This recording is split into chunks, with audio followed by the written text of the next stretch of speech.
Okay, I'm going to try to pull this off by A, looking in the right direction, and B, trying not to be interrupted by either A, my twin 5-year-olds, or B, one of my 2 cats.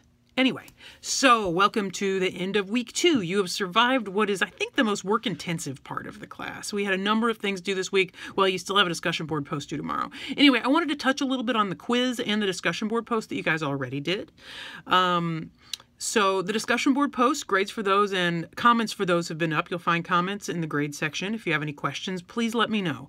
When I post grades for the discussion board posts, I will post both a grade and generally an explanation for that grade, for the post and for your peer response. Remember, every time that you do one of these discussion board posts that you do within the modules, you also need to do a peer response. It's only the intro post that didn't have to have a peer response. Anyway, so overall, people did a pretty good job. What I said to a number of people was to make sure that you're paying closer attention to the entirety of the prompt. The second part of the prompt for the discussion board post was about evidence. One of the things that I want you guys to think about during this quarter is what's being used as evidence in the way that we understand the past, or the way that we think of history. History is not just a series of events that line up. This leads to this, leads to this, leads to this. What we're trying to do in this class is look at the complex way that we understand the history of American broadcasting. What are the various things that are intersecting that allow us to understand the progression of time through American broadcasting?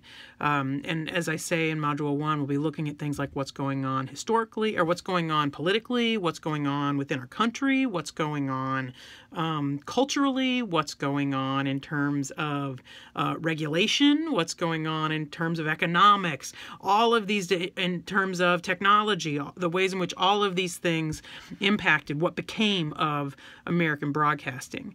But the second part of that question was about evidence. What were those 2 documentaries, Empire of the Air and The Radio Priest, using as evidence? How did they tell their stories? And some people got at that.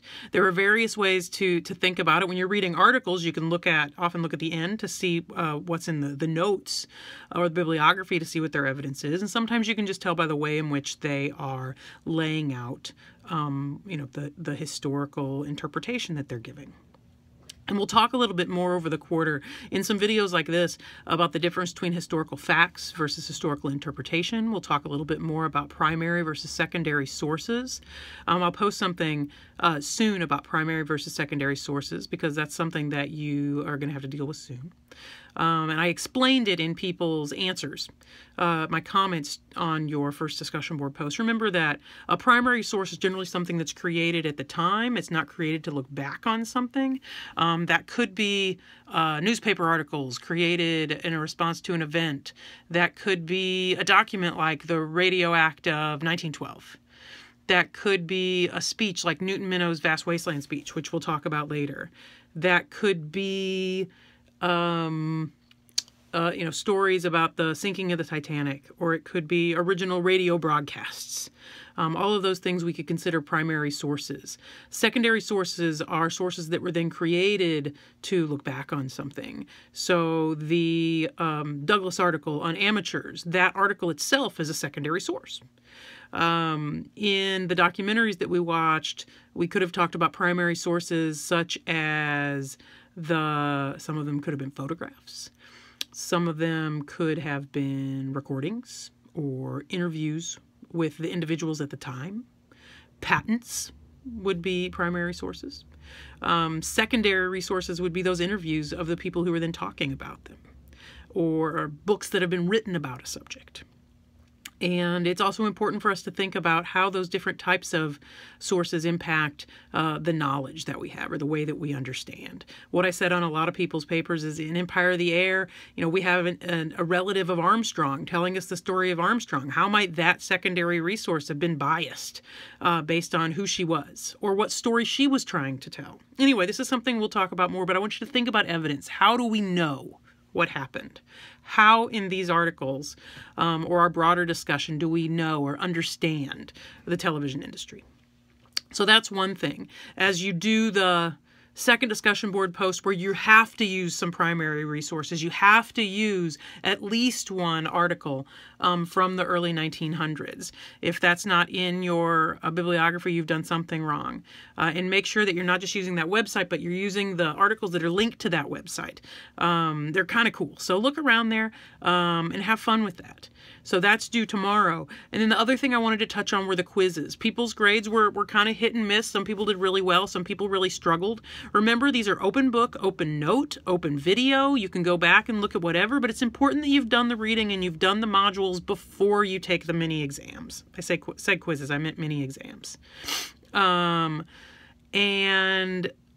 If you have any questions about your grade, let me know. If you have any questions about a question, let me know. And as for the short answers, each mini exam is going to have at least one, if not more, answer where you have to write out your answer. A couple suggestions. One, write out your answer on your first attempt and copy it and put it someplace. And then also make sure you give a substantive answer there and you're really reflecting on the material from the module. Most of those questions were worth 5 points. That question was worth 15. You need to think about that and give a detailed answer that engages with the content from the module. I need to see that you understand that content. In this case, it was about you discussing early wireless versus contemporary radio, and it was important that you thought about early wireless. Remember, early wireless was point to point. It was a series of dots and dashes, or even early voice, where they were sending it from one person to another, where it was about communicating something from one person to another, in contrast to what was early broadcasting, which is more like what we think of in terms of radio, even though we don't have radio shows like they did then, that a lot of that is now on television in terms of comedy or drama or whatever, game shows. That was more about one-to-many instead of point-to-point. And what I was hoping people would get at in terms of the internet was the way that early wireless in some ways reflects what we do with the internet. The bar for entry is lower, where we had the amateurs then, even those were often rich white guys. Now, many more people can access the internet and communicate via the internet than they can via radio. Via radio, you have to somehow get onto a licensed station.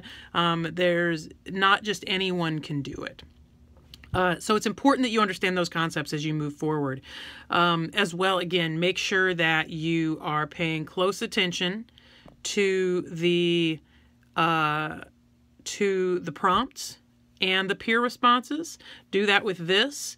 And think about this notion of primary versus secondary resources and what you get. What kind of information is that giving you that you wouldn't get from something else? So again, really think about what it is that are articles, or whether they're primary or secondary, are helping us. How are they helping us understand this time period, or understand a given time period, or the change that happened then? Or how is it giving us a biased view, or how is it asking us to think about it in a certain way? Anyway, head on into that. I really enjoy the wireless discussion board posts, so have a good time with that. Remember, when you do your peer response, not only to do it on time, but to also respond to someone that is not like your character.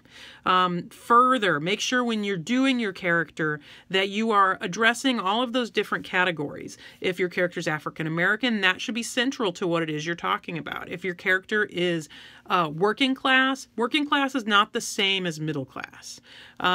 Think blue collar, think in this case, at this time period, think about time period, that working class is someone who may not have a lot of extra money. If you are a woman, I want you to think about how wireless is relevant to you as a woman, not just you as a wife or a mother. Not just how it's relevant to your husband, but how it's relevant to you. So I want you to really get at some of these ideas and then think about how your resources can help you answer that question. Okay, I'm going to stop talking now. So head on into that. Next week we head on into week 3, and you're edging toward television. And that's what I have to say. So welcome again to the class. If you have any questions, let me know, and have a good rest of the week. Okay.